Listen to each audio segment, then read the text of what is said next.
Itong si Senator Amy Marcos inihambing sa isang Korean telenovela ang pagharap nitong si Representative Martin Romualdez sa Independent Commission on Infrastructure na nag-iimbestiga sa usapin ng flood control anomalies. May balita si Bombo J.C. Galvez.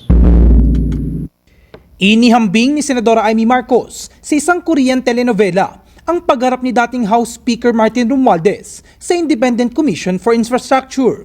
Bagamat aminado si Marcos na hindi alam ang dahilan kung bakit humarap si Romualdez sa komisyon, ngunit tinawag niya itong isang panibagong script.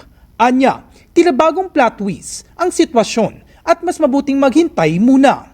Naniniwala naman ang mambabatas sa mga miyembro ng komisyon na makatutulong ito sa paglutas ng mga anomalya sa flood control projects, basta't huwag lamang anya magpaandar sa kung ano ang gimmick. What do you think is the reason behind bakit humarap siya sa ICI? Anong nakikita niyo dahilan? Hindi ko alam. Pero Sa tingin niyo, panibagong script po yan. sa tingin niyo handa siya mag-tell all dun ma'am sa ICI or panibagong ano na naman sa swela? Parang Korean telenovela, bagong plot twist.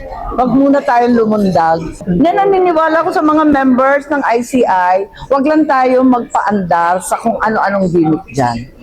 Samantala, nang matanong naman si Senadora Marcos kung may tuturing na state witness si dating House Speaker Romualdez matapos itong humarap sa Independent Commission for Infrastructure. Naman, bakit naman? Hindi naman po pwede. Ang sabi, yung most guilty at saka kung ano-ano ang requirements sa biging state witness. Ano ba naman kayo? Pambihira. Humarap si Romualdez sa tanggapan ng Independent Commission for Infrastructure upang tumugon sa imbitasyon ng komisyon kaugnay ng pagsisiyasat sa maanumalyang flood control projects.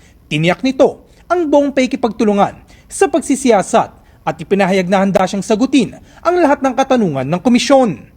Kabilang ang kongresista sa mga inaakusahan ng pagkakasangkot sa kickback scheme sa mga proyekto ng flood control kasama si dating Ako Bicol Representative Zaldico na hindi pa rin humaharap sa Independent Commission for Infrastructure. Para sa Bombo Network News, ako si Bombo J.C. Galvez and this is Bombo Radio Philippines, the #1 and most trusted source of news and information.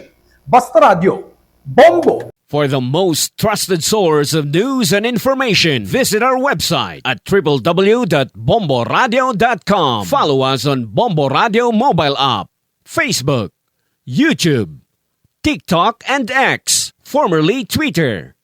Like, share, and stay connected. Anytime, anywhere.